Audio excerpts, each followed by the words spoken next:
नमस्कार, बहुत स्वागत है आप सभी का। आप देख रहे हैं IBC 24। मैं हूं आपके साथ आकांक्षा पांडे। सैटेलाइट की शुरुआत करेंगे बिग ब्रेकिंग के साथ। शिवपुरी से मिल रही है। सीवर में बताया जा रहा है कि एक बच्ची गिर गई है और लगभग 1 घंटे से बच्ची का रेस्क्यू किया जा रहा है। नगर पालिका की टीम मौके पर मौजूद है। पुलिस और रेस्क्यू टीम भी इसी जद्दोजहद में लगी हुई है कि जल्द से जल्द बच्ची को सीवर से बाहर निकाला जा सके। सीवर को खाली करने की कोशिश की जा रही है। शालू गोस्वामी हमारे साथ जुड़ चुकी है। शालू, क्या अपडेट है? अभी बच्ची की स्थिति कैसी है और कितना वक्त लगेगा रेस्क्यू पूरा होने में? जी, अभी आपको बता दूं कि ये जो बताया जा रहा है कि 20 फीट के आसपास से ये सीवर गहरा है और अभी तक रेस्क्यू टीम यहाँ पर बच्ची को ढूंढने की पूरी कोशिश कर रही, लेकिन सीवर खाली करने में अभी काफी समय लग रहा है। काफी देर से यहाँ पर सीवर को खाली किया जा रहा है, लेकिन अभी तक सीवर खाली उतना नहीं हो पाया जितनी हम उम्मीद कर सकते थे। लेकिन काफी टाइम से बच्ची वहाँ पर सीवर में फंसी हुई है। बच्ची तो गिरी कैसे? किसकी लापरवाही थी? क्या सीवर के ऊपर ढक्कन नहीं था? किसकी लापरवाही समझ में आ रही है? जिस तरीके से देखा जा रहा है, जो सीवर में जो यहाँ पर लगा हुआ था, सीवर जो बना हुआ था जिसके ऊपर यहाँ सेफ्टी लगी हुई थी, वो बताया जा रहा है कि हमने साफ तस्वीरों में देखा है कि वो जर्जर हालत में थी। प्रबंधक की अगर बात करें तो ये बिल्कुल सीधा सीधा नजर आ रहा है कि यहाँ जो मल्टी के जो प्रबंधक हैं उनकी गलती नजर आ रही है, चूंकि शिवपुरी के पॉश एरिया में आता है और इस तरीके की गलती ये एक बच्ची को उसका खामियाजा भुगतना पड़ा। ठीक है शालू, आप नजर बना के रखिएगा। उम्मीद यही करते हैं कि जल्द से जल्द बच्ची का सफल रेस्क्यू हो। शुक्रिया पूरी जानकारी के लिए। बालाघाट जिले में सुरक्षा बलों को नक्सल विरोधी अभियान में एक और बड़ी सफलता मिली है। सुरक्षा बलों ने 4 नक्सलियों को मार गिराया, जिनमें एक पुरुष और 3 महिला नक्सली शामिल हैं। रूपझर थाना और सोनेवानी चौकी क्षेत्र के पचमा दादर कटेझरिया जंगल में मुठभेड़ हुई। मुठभेड़ के बाद घटनास्थल से एक ग्रेनेड लॉन्चर, एक SLR राइफल, 2 देसी 312 bore rifle, walkie talkie set, सैकड़ों गोलियां और नक्सल साहित्य बरामद किया गया है। नक्सलियों पर यह कार्रवाई हॉक फोर्स, जिला पुलिस बल और CRPF की संयुक्त टीम ने की। इस टीम में 600 से ज्यादा जवान शामिल थे। पुलिस के अनुसार इस साल 2025 में अब तक 10 हार्डकोर नक्सली मुठभेड़ों में मारे जा चुके हैं, जो राज्य में एक साल में मारे गए नक्सलियों की अब तक की सबसे ज्यादा संख्या है। इससे पहले साल 2022 में एक साल में 6 नक्सली मारे गए थे।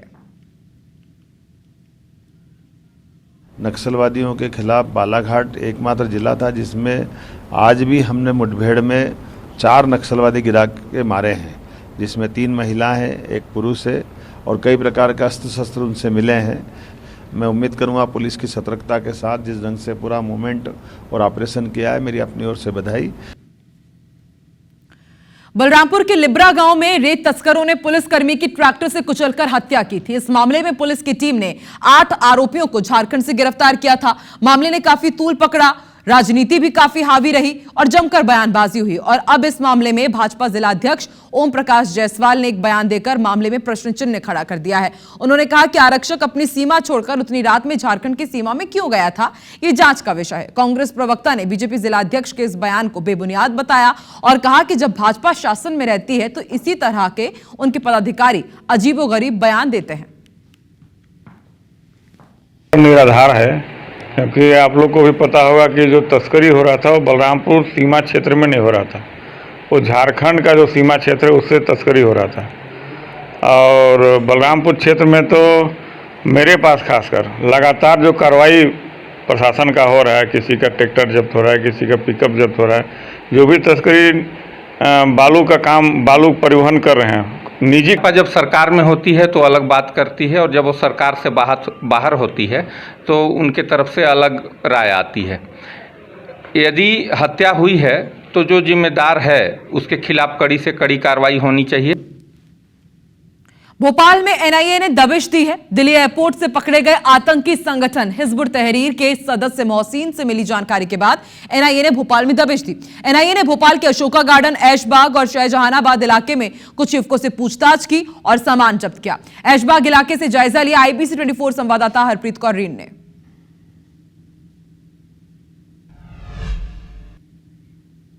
राजधानी भोपाल में एक बार फिर एनआईए ने दबिश दी है और बताया जा रहा है कि यहां पर 3 अलग अलग जगहों पर एनआईए ने कार्रवाई की है। ऐशबाग इलाका, अशोका गार्डन और शाहजहानाबाद इलाके में एनआईए ने ये कार्रवाई की है। दरअसल इस पूरे मामले में 28 मई को एनआईए ने दिल्ली एयरपोर्ट से एचयूटी के एक संदिग्ध आतंकी मोहसिन को गिरफ्तार किया था और उसकी 10 दिन से भी ज्यादा की रिमांड ली थी। रिमांड के दौरान उसने कुछ ऐसे इनपुट दिए थे जिसके बाद एनआईए की टीम ने राजधानी भोपाल के 3 अलग अलग इलाकों में दबिश देकर कुछ लोगों को हिरासत में लिया है और उनसे पूछताछ की जा रही है। इस पूरे मामले में हिज़्ब उर तहरीर के 16 संदिग्धों को 9 मई 2023 को गिरफ्तार किया गया था और उसके बाद इस मामले को राज्य शासन ने एटीएस से लेकर एनआईए को सौंप दिया था, जिसके बाद एनआईए इस पूरे मामले में जांच कर रही है। बताया जा रहा है कि हिज़्ब उर तहरीर यानी एचयूटी के इसी मामले में और संदिग्धों से यहाँ पर एनआईए जांच कर रही है और उनसे पूछताछ कर रही है। फिलहाल मोहसिन से मिले इनपुट के बाद एनआईए ने अशोका गार्डन, ऐशबाग और शाहजहानाबाद इलाके से कुछ अलग अलग घरों से कुछ डिवाइस जब्त किए हैं जिन्हें फॉरेंसिक जांच के लिए भेजा है। फिलहाल पिछले 10 दिनों से एनआईए की टीम राजधानी भोपाल में मौजूद थी और बताया जा रहा है कि अगले कुछ दिनों में ये कार्रवाई और आगे होगी। कैमरामैन रमेश राजपूत के साथ IBC 24 भोपाल से हरप्रीत कौर रिन। विदिशा जिले के गंज बसौदा में पुलिस ने 342 जिलेटिन और 45 आईईडी बरामद किए हैं। एक खदान पर यह कार्रवाई की गई। कार्रवाई गंज बसौदा देहात थाना क्षेत्र के चौरावर में की गई, जहां पुलिस को मुखबिर से सूचना मिली थी कि नियम विरुद्ध तरीके से विस्फोटक सामग्री का प्रयोग किया जा रहा है, जिस पर टीआई आशुतोष सिंह राजपूत फोर्स के साथ पहुंचे। बड़ी मात्रा में विस्फोटक सामग्री होने के चलते तहसीलदार और एसडीएम को भी बुलाया गया। 342 जिलेटिन और 45 इलेक्ट्रॉनिक डेटोनेटर को जब्त कर लिया गया है, जिनकी कीमत 16 लाख रुपए बताई जा रही है। जब्त विस्फोटक को कोर्ट के आदेश के बाद नष्ट किया जाएगा। एसपी रोहित काशवानी का कहना है कि मौके से 2 आरोपियों को गिरफ्तार किया गया है। जांच के बाद आरोपियों की संख्या बढ़ने की संभावना है। पाया गया है कि वहां पर ब्लास्टिंग करने के लिए कोई उपस्थित नहीं था। जो एक्सप्लोसिव मटेरियल था उसको लगा दिया था, ब्लास्ट करने ही वाले थे और उस दौरान ही हमारी टीम ने उसको पकड़ लिया। इसमें धारा 4 और 5 एक्सप्लोसिव सब्सटेंस एक्ट की तरह कार्रवाई भी की गई है। 2 आरोपियों को अभी पुलिस को गिरफ्तार कर लिया गया है, उनसे पूछताछ की जा रही है और यूएस में जा रही है। रायपुर में बांग्लादेशी घुसपैठियों से जुड़ा एक बड़ा खुलासा हुआ है। पुलिस ने शहर के टिकरापारा इलाके से एक बांग्लादेशी दंपति को गिरफ्तार किया है। उनके पास से 2 फर्जी आधार कार्ड, 4 पासपोर्ट भी जब्त किए गए हैं। पुलिस बांग्लादेशी दंपति को रिमांड पर लेकर पूछताछ कर रही है। बताया जा रहा है कि दंपति चोरी छिपे भारत में घुसकर पिछले 10 साल से रायपुर के धर्मनगर में रह रहे हैं। एसएसपी रायपुर ने खुलासा किया और बताया कि बांग्लादेशी घुसपैठियों की पतासाजी के लिए विशेष टीम का गठन किया गया है और इसी के तहत सूचना मिली थी, उसके आधार पर कार्रवाई की गई। पूछताछ में आरोपी ने अपना नाम मोहम्मद दिलावर, निवासी ग्राम मुख्तारपुर, बांग्लादेश का होना बताया। फिलहाल टिकरापारा थाना पुलिस और एटीएस की टीम मामले की जांच कर रही है। टिकरापारा थाना क्षेत्र के धर्मनगर में कुछ संदिग्ध निवासी परिवार के सहित रह रहे, इसके आधार पर पुलिस की यहाँ दबिश दी गई। दस्तावेज व उसकी परिस्थितियाँ या मोबाइल में उसकी जो चैटिंग स्पष्ट पाया गया कि ये बांग्लादेशी नागरिक है। पुलिस रिमांड पर लिया जाएगा, पूछताछ की जाएगी कि ये दस्तावेज प्राप्त किए जाने पर स्थानीय स्तर पर किस किस के द्वारा अन्य दस्तावेज उपलब्ध कराए गए या फिर वहाँ बनाए जाने में किसका सहयोग रहा है, उनके विरुद्ध में भी वैधानिक कार्रवाई की जाए। सभी जिलों में व्यापक अभियान पुलिस विभाग द्वारा किया जा रहा है और सबके आइडेंटिटी को पहचान करके चिन्हांकित करके, वो चाहे बांग्लादेशी हो चाहे और अन्य हो, उनको निकालने के लिए सभी को रायपुर, दुर्ग, भिलाई सहित सभी जिलों में चिन्हांकित किया जा रहा है और उनको सबको निकालने की प्रक्रिया चालू हो जाएगी। छत्तीसगढ़ में एक बार फिर आबकारी विभाग में बड़ी गड़बड़ी का खुलासा हुआ है। राजधानी रायपुर के लालपुर स्थित सरकारी कंपोजिट शराब दुकान पर विभागीय छापेमारी के दौरान बड़ी गड़बड़ी उजागर हुई है। छापेमारी के दौरान टीम ने मिलावटी और बिना होलोग्राम की बेची जा रही शराब का जखीरा बरामद किया। मामले में आबकारी विभाग ने मैन पावर सप्लाई करने वाली ठेका कंपनी के एरिया सेल्स मैनेजर समेत 3 सेल्समैन को हिरासत में लेकर पूछताछ शुरू कर दी है। देखिए स्पेशल रिपोर्ट।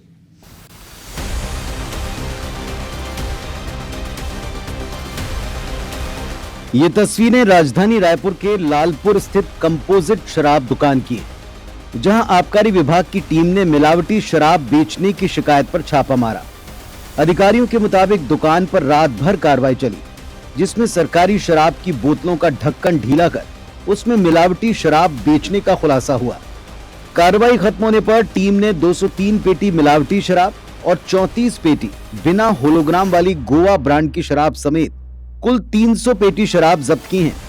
कार्रवाई के दौरान मैनपावर सप्लाई करने वाले ठेका कंपनी BIS कर्मी और दुकान का मुख्य सुपरवाइजर शेखर बंजारे समेत 3 सेल्समैन मौके से फरार हो गए। इससे उनकी इस मिलावटखोरी में संलिप्तता की आशंका बन गई है। लालपुर कंपोजिट मदिरा दुकान है, जिसमें राजेश त्रिवेणी दस्ता की टीम के नेतृत्व में संभागीय टीम और जिला टीम ने मिलकर कार्रवाई की है और इसमें हमको 299 पेटी मिलावटी शराब मिला है। मिलावटी का अर्थ है कि उसमें पानी मिलाकर उसको डाइल्यूट किया गया था, वहीं दुकान के लड़कों के द्वारा। आबकारी विभाग की इस कार्रवाई से साफ हो गया कि कांग्रेस सरकार के वक्त प्रदेश में हुए करोड़ों के आबकारी घोटाले के बाद हालात सुधर नहीं पाए। मिलावटखोरी के इस खेल में प्लेसमेंट कंपनी के एरिया सेल्स मैनेजर समेत विभागीय अधिकारियों की संलिप्तता से भी इनकार नहीं कर सकते। सूत्रों की माने तो कई ब्लैकलिस्टेड कर्मचारी फर्जी आईडी और नाम से प्लेसमेंट एजेंसी के जरिए शराब दुकानों में इस तरह का काम कर रहे हैं। अब इसकी जांच की बात भी अधिकारी करते हैं। 3 लड़कों को हिरासत में लिया गया है और उनको जेल दाखिल किया जा रहा है। एक्साइज रिकॉर्ड में चैन सिंह हैं जो ब्लैक लिस्टेड हैं, लेकिन जो कार्य कर रहा है शेखर बंजारे, वो शेखर बंजारे के नाम के आईडी से ही कार्यरत कार्य कर रहा है। आप बता रहे हैं तो इसकी भी हम उस एंगल से जांच कर लेंगे। आबकारी विभाग की छापेमार कार्रवाई के बाद विभाग के अधिकारी इस बात से चिंतित हैं कि उनकी नाक के नीचे इस तरह का काला कारोबार हो रहा है। फिलहाल प्लेसमेंट एजेंसी के एरिया सेल्स मैनेजर और दुकान के 3 सेल्समैन को हिरासत में लेकर पूछताछ की जा रही। वहीं दुकान का फरार मुख्य सुपरवाइजर शेखर बंजारे और उसके सेल्समैन साथियों की तलाश की जा रही है। 300 के आसपास जो है मिलावटी शराब वहां से बरामद हुई है। दुकान का सुपरवाइजर था वो, उसके समेत और उसके 3 साथी जो हैं, कुल 4 लोग मौके से फरार हो गए हैं। अब देखने वाली बात ये होगी कि आबकारी विभाग इन जो आरोपी जो कर्मचारी हैं उन पे कब तक कार्रवाई करता है। कैमरामैन रेणु प्रसाद के साथ तहसीन जैदी, IBC 24 रायपुर। अंबिकापुर में स्वास्थ्य विभाग की निष्क्रियता के कारण ज्यादातर उप स्वास्थ्य केंद्रों का संचालन ठंडे बस्ते में चल रहा है। सीतापुर ब्लॉक के ज्यादातर उप स्वास्थ्य केंद्रों में पदस्थ अधिकारी कर्मचारी अपनी ड्यूटी से नदारद रहते हैं। इसका खुलासा तब हुआ जब ग्रामीणों की शिकायत पर IBC 24 की टीम अस्पताल पहुंची। दरअसल ललितपुर में संचालित उप स्वास्थ्य केंद्र में स्वास्थ्य विभाग के अधिकारी कर्मचारियों को लेकर लगातार शिकायतें मिल रही थी, जिसको लेकर IBC 24 की टीम उप स्वास्थ्य केंद्र पहुंची थी, जहां देखा गया कि मौके पर अधिकारी कर्मचारी थे ही नहीं, जिससे कई लोगों को इलाज के लिए भटकना पड़ा। वहीं कई लोगों को बिना इलाज कराए ही घर लौटना पड़ा। मामले को लेकर BMO डॉक्टर SN पैकरा ने दोषियों के खिलाफ कड़ी कार्रवाई की बात कही है। कोई नहीं है, बस ऐसे छोड़ दिए हैं। सही समय में खुलबे नहीं करता है और बिल्कुल ये मतलब ये हॉस्पिटल को ही बंद कर देते हैं। नहीं, कोई नहीं रहते हैं। कहाँ जाते हैं आप लोग उपचार कराने के लिए? सीतापुर जाते हैं। कोई नहीं है। तो इसको क्या लगता है केवल नाम के लिए खोले हैं, कागजों में खोले हैं? नाम के लिए तो खोले हैं, काम के लिए थोड़ी ना खोले हैं। यहाँ कोई आएंगे तो मर जाएंगे क्या? यहाँ से वो मरीज को ले जाएंगे सीतापुर। अगर बात आती है, अगर हेडक्वार्टर में नहीं रहते हैं तो उनके ऊपर सख्त कार्रवाई होगी। और दूसरी बात, हम लोग लगातार फील्ड दौरा भी करते हैं, जिसमें कई जगह नहीं रहते, ये सूचना मिली थी और पाए भी हैं। उनको कार्रवाई के लिए नोटिस जारी किया गया। हम वो जांच करवा के उस पर जो भी पोस्टेड हैं, जो भी कर्मचारी हैं, उनके ऊपर सख्त कार्रवाई करेंगे। कवर्धा जिले में तुगलकी फरमान थमने का नाम नहीं ले रहा है। ताजा मामला लोहारा ब्लॉक के सिघनगढ़ गांव से सामने आया है, जहां गांव के भगवनी साहू समेत 7 परिवार के 50 सदस्यों का सामाजिक बहिष्कार कर दिया गया। गांव के सरपंच और दबंगों पर ये गंभीर आरोप लगे हैं। इतना ही नहीं, गांव में अगर कोई इन परिवारों से बातचीत या फिर लेन देन करता है तो उन्हें 1000 रुपए का दंड भी झेलना पड़ता है। दबंगों की इस तुगलकी फरमान से पीड़ित परिवार सख्ते में है। मामले को लेकर पीड़ित परिवारों ने SP से न्याय की गुहार लगाई है। बताया जा रहा है कि भगवानी साहू और कुछ लोगों ने आयुर्वेद अस्पताल में फार्मासिस्ट विद्या सिंह धुर्वे के खिलाफ विधायक से शिकायत की थी कि वो गांव में जुआ खेलते हैं और इससे नाराज होकर दबंगों ने उनका सामाजिक बहिष्कार कर कर दिया। हमन आयुर्वेदिक औषधालय सिंहनगढ़ एक है, वहाँ एक फार्मासिस्ट विद्या सिंह ध्रुव है। अपन हॉस्पिटल में शाम को कुछ पीने वाले आदमी मतलब बुला के साथ में हॉस्पिटल में ही शराब पिए, कई बार जुआ खेलत भी हॉस्पिटल में पाए गए। ओखर कारण हम माननीय विधायक महोदय के पास गए और गुहार लगाएं कि इसको यहाँ से ट्रांसफ़र किया जाए कर। ओखर कारण हम लोग गाँव से बहिष्कृत कर दे गए। हम लोग 7 जन बहिष्कृत करे है और बहिष्कृत भी ऐसे करे है कि गांव भर से करे है कि कोई हमन ला सामान नहीं दे न। और सरपंच के जो नीति है विद्या सिंह ध्रुव है वो ऐसे टाइप के भड़काए हमारे गांव में जो हम ये सोच नहीं सकन। थाना लोहारा के सिंहनगढ़ ग्राम से कुछ ग्रामवासी यहाँ पे आए हुए थे। उनके द्वारा एक शिकायत दर्ज कराई गई है कि गांव के ही सरपंच ने उन्हें समाज से बहिष्कृत करने के संबंध में एक आदेश निकाला है और मुनादी कराई है। तो उनकी शिकायत को संज्ञान में ले लिया गया है, आगे जांच कार्रवाई की जा रही है। मुरैना जिले की बड़ौना ग्राम पंचायत की महिला सरपंच के नाम से एक और फर्जीवाड़ा सामने आया है। यहां दबंगों ने मनीषा शाक्य की पुरानी परिवार आईडी को डिलीट करवाकर नई जनरेट करवा दी, जिसमें मनीषा के पति कल्याण सिंह, सास धंती, बेटी कृष्णा का नाम रह गया है। ये सब उन लोगों ने करवाया जो बड़ौना पंचायत में मनीषा के नाम से सरपंची कर रहे हैं। ये लोग कागजों में भी फर्जीवाड़ा कर रहे हैं। इसकी शिकायत ग्रामीणों ने कलेक्टर से लेकर भोपाल तक की, लेकिन मामले में कोई कार्रवाई नहीं हुई। दरअसल जौरा जनपद पंचायत के ग्राम पंचायत बड़ौना में 3 साल पहले दबंगों ने मनीषा शाक्य की फर्जी आईडी बनाकर उसको चुनाव लड़वाया और वो सरपंच बन गई। लेकिन थरा गांव के निवासी हैं और यहां उनका बीपीएल कार्ड और जॉब कार्ड भी है। मामले को जब आईबीसी 24 ने उजागर किया तो दबंग सक्रिय हो गए। अधिकारी और थरा पंचायत सचिव से मिलकर पुरानी परिवार आईडी को डिलीट करवाकर नई आईडी जनरेट करवा दी, लेकिन उसमें उनके रिश्तेदारों का नाम पुराना ही रहा। लोगों ने विचार किया कि ये नाम कहां से आया, तो ढूंढ नाड़ के तलाश करके लिया तो ये थरा गांव में मनीषा पत्नी कल्याण सिंह साख सभी जिला पंचायत सीओ साहब को दी, पंचायत राज संचालक भोपाल में दिया है मैंने, और लोकायुक्त में दे दिया है, और कमिश्नर महोदय जी को दिया है, जनपद सीओ को दिया, लेकिन कोई सुन नहीं रहा है। इस तरह की शिकायत अभी मेरे ख्याल से मुझे कल ही संज्ञान में आई है। जांच के लिए मैं एक कमेटी गठित करने जा रहा हूं और जांच के निष्कर्ष के आधार पर नियमानुसार कार्रवाई की जाएगी। रायगढ़ में मरीन ड्राइव निर्माण के लिए तोड़फोड़ अभियान के दौरान जमकर हंगामा हुआ। महिलाओं ने जूट मिल इलाके में कार्रवाई का विरोध किया। हंगामा बढ़ता देख पुलिस ने आंदोलन का नेतृत्व कर रही महिला कांग्रेस कमेटी अध्यक्ष रानी चौहान, पूर्व अध्यक्ष बरखा सिंह सहित एक अन्य महिला को हिरासत में ले लिया है। पुलिस की इस कार्रवाई के विरोध में कांग्रेस कार्यकर्ता पीड़ित महिलाओं के साथ ओपी चौधरी के खिलाफ जमकर नारेबाजी करते नजर आए और उनके बंगले का घेराव कर दिया। इस दौरान कांग्रेस कार्यकर्ताओं के साथ पुलिस की झूमाझटकी भी हुई। दरअसल केलो नदी के किनारे नगर निगम मरीन ड्राइव का विस्तार करने जा रहा है। 2.25 किलोमीटर लंबी प्रस्तावित इस मरीन ड्राइव में 295 मकान तोड़फोड़ से प्रभावित हो रहे हैं, जिसका कांग्रेस और प्रभावित लोग विरोध कर रहे हैं।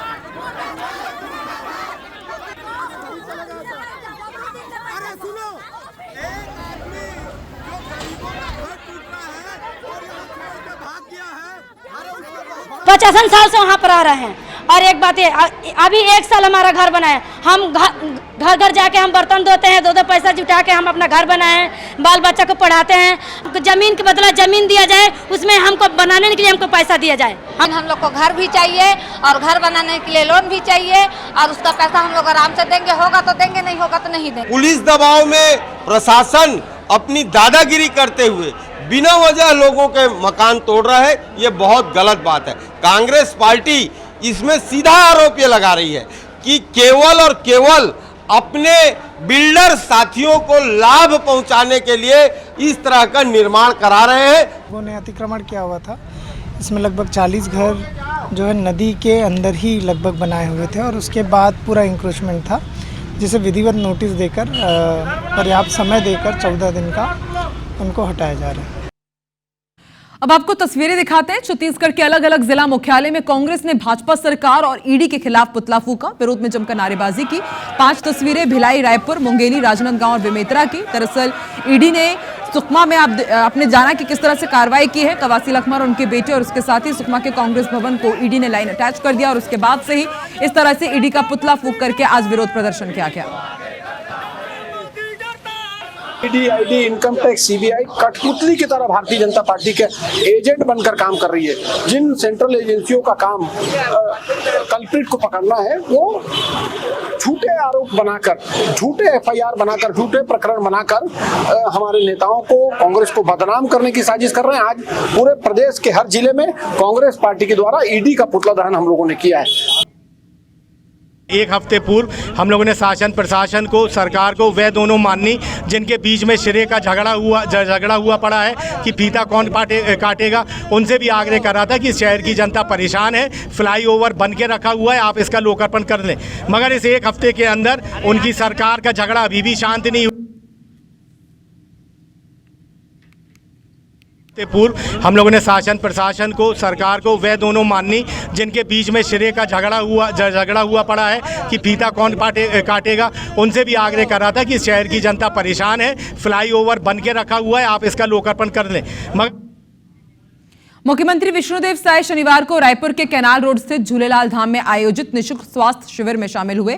इससे पहले इस कार्यक्रम में विधानसभा अध्यक्ष डॉक्टर रमन सिंह, स्वास्थ्य मंत्री श्याम बिहारी जायसवाल, मंत्री केदार कश्यप और टंकराम वर्मा शामिल हुए। बाबा गुरुदास राम साहिब की जयंती के अवसर पर स्वास्थ्य शिविर का आयोजन किया गया था स्वास्थ्य विभाग के सहयोग से, जिसमें बड़ी संख्या में नागरिकों ने स्वास्थ्य जाँच कराई और आयुष्मान कार्ड भी बनवाए।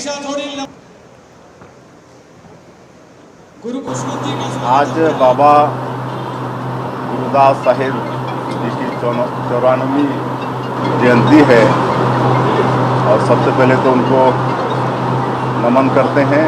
और इस अवसर पर सिंधी समाज के द्वारा एक दिवसीय स्वास्थ्य शिविर का आयोजन किया गया था।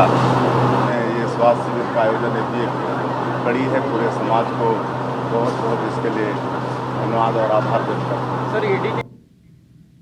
कवर्धा के पूर्व विधायक और गोंड समाज सेवा समिति के पूर्व अध्यक्ष राजा योगेश्वर राज समेत समाज के दूसरे पदाधिकारियों पर लगभग 1 करोड़ रुपए सामाजिक राशि की हेराफेरी करने के आरोप लगे हैं। ये आरोप वर्तमान गोंड समाज सेवा समिति कबीरधाम के जिला अध्यक्ष और अन्य पदाधिकारियों ने लगाए हैं। जिला अध्यक्ष का आरोप है कि राजा योगेश्वर राज सिंह, महासचिव संतोष धुर्वे और पूरन सिंह ने समाज के आय व्यय में हेराफेरी की है, जिसके चलते समाज के लोगों में इनके खिलाफ काफी आक्रोश है। देखो, महासभा का बाईकाट जिला गौड़ समाज से संबंधित है और ये समाज के लोग उसको विरोध कर रहे हैं। रुपए आय बताए हैं और 14 लाख का व्यय बताए हैं। तो इनका यही कहना था कि भाई पूरा जानकारी जो है तथ्यों के साथ आप रखें समाज में। ये लोग कई बार बोले कि हम कल देंगे इसका जानकारी, परसों देंगे, नरसों देंगे, ऐसे 2-3 महीने घूमते हो गया। हाँ, दबंगई पूर्वक शासन कर रहे हैं, तानाशाही शासन है, क्योंकि वो राजपाट के समय राजतंत्र था, उसी राजतंत्र के फार्मूला को आज भी समाज में अपना रहे। तो ऐसे लग रहा है कि देश तो आज़ाद हो गई, लेकिन हमारे समाज आज़ाद नहीं हो गई, आज भी राजा के गुलाम हैं। रायसेन में जिला कांग्रेस अध्यक्ष के लिए केंद्रीय पर्यवेक्षक धीरज गुर्जर और मध्य प्रदेश के पूर्व मंत्री पीसी शर्मा ने कार्यकर्ताओं से 1-to-1 चर्चा की। पर्चे भरवाकर कार्यकर्ताओं से फीडबैक भी लिया। केंद्रीय पर्यवेक्षक धीरज गुर्जर ने कहा कि जिला अध्यक्ष कार्यकर्ताओं की पसंद का होगा, कांग्रेस बीजेपी से आए व्यक्ति को जिला अध्यक्ष नहीं बनाएगी। वहीं पूर्व मंत्री पीसी शर्मा ने कहा कि फूल छाप कांग्रेसियों को दरकिनार किया जाएगा, ऐसे लोगों को पार्टी में पद नहीं दिया जाएगा। बैठक करी, उनको इस कार्यक्रम का मकसद बताया, उनकी राय क्यों ली जा रही है उनको समझाया कि मनोरूप के संगठन कैसा बनना चाहिए, कौन आदमी कांग्रेस का वफादार है, कौन जनता के हक की आवाज़ उठाता है, कौन लोगों के बीच में जाता है। इन तमाम मुद्दों के ऊपर लोगों से राय लेने के बाद में हम लोग अपनी रिपोर्ट आलाकमान को सौंपेंगे। अब कांग्रेस का कार्यकर्ता निर्णय करेगा कि कौन हमारा विधायक का उम्मीदवार होगा, कौन हमारा जिलाध्यक्ष होगा, कैसा हमारा संगठन होगा। उनका कहना है कि जो स्लीपिंग सेल्स हैं ये इनका भी फाइंड आउट करो, इनका भी सर्च करो कि कौन लोग हैं जो कांग्रेस में रह के नुकसान पहुँचाए। और बीजेपी से जो आया है 5 साल के बाद ही वो इन पदों पर आ सकता है। तो खरी में यही है कि आम कार्यकर्ता और जनता का पसंद ही जिला का अध्यक्ष।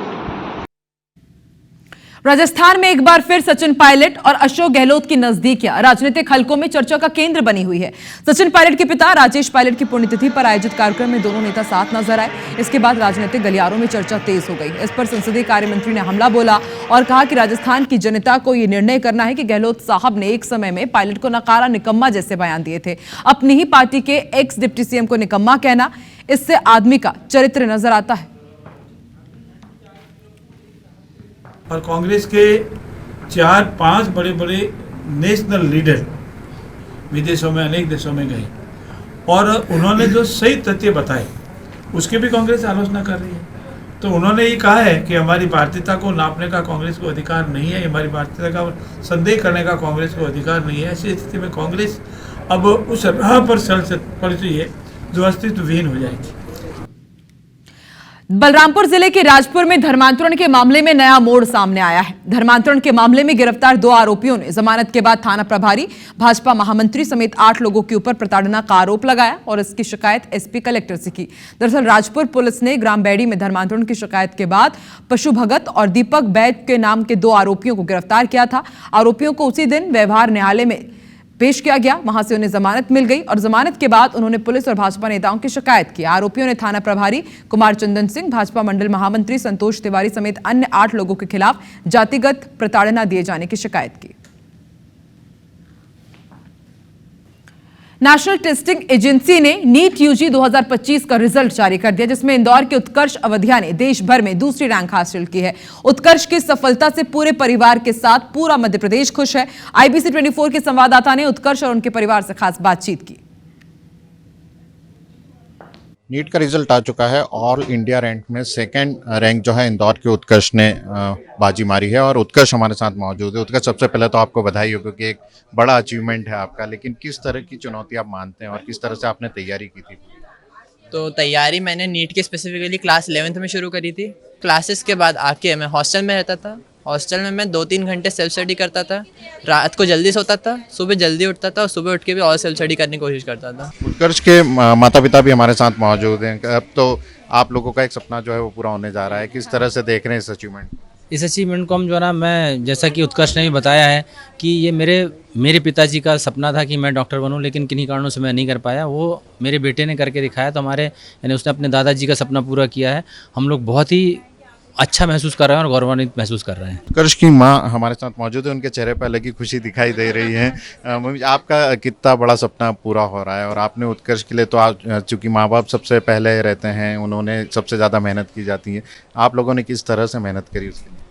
मेहनत ऐसे उसको सपोर्ट किया, उसके जो रूटीन था उसको हम लोगों ने एक्सेप्ट किया कि आपको पढ़ाई करना है तो करिए। दूसरे बच्चे हैं, उनके लिए आप क्या कहना चाहेंगे? एक सफलता का अगर मंत्र जिसे कहा जाए कि उन्हें कोई सफलता का मंत्र दे? सफलता का मंत्र यही है, क्लास में अच्छे से ध्यान दीजिए, अपने टीचर्स की बात सुनिए, उसके बाद घर आके अच्छे से क्वेश्चन प्रैक्टिस करिए, जो काम जिस दिन करना है उसी दिन करिए। तो ये हमारे साथ उत्कर्ष और उनकी पूरी फैमिली थी और नीट में उत्कर्ष ने ऑल इंडिया में 2nd रैंक जो है वो पाई है और एक बड़ी उपलब्धता जो है वो पाई है और इंदौर ही नहीं मध्य प्रदेश का नाम भी इसमें रोशन किया है। कैमरा पर्सन नंदन सिंह पवार के साथ Anshul Mukati, IBC 24 Indore. Raipur railway station में बुनियादी सुविधाएं भी यात्रियों को नहीं मिल पा रही थी। अब रेलवे यात्रियों को नई सुविधा देने की बात कर रहा है। रेलवे ने सामाजिक संस्थाओं के सहयोग से बुजुर्ग यात्रियों के लिए बैटरी कार की सुविधा शुरू की थी, लेकिन मेंटेनेंस के अभाव में वो भी खराब हो गई। बुजुर्ग यात्रियों को व्हीलचेयर से प्लेटफॉर्म तक पहुंचाया जा रहा है। मामले में रेलवे के अधिकारियों का कहना है कि रेलवे इस सेवा को पेमेंट मोड से फिर शुरू करेगा। बहुत जरूरी है, बोलो। दो जरूरी है, नहीं चल सकते ना, इसलिए बहुत परेशानी होती है। सामान भी नहीं उठा सकता है, चलने में करने में बहुत आता है। सीनियर सिटीजन को जब बेड का तकलीफ है, उसकी वजह से आप लोग को इधर रेलवे वाले ने सुविधा करके मांगता है।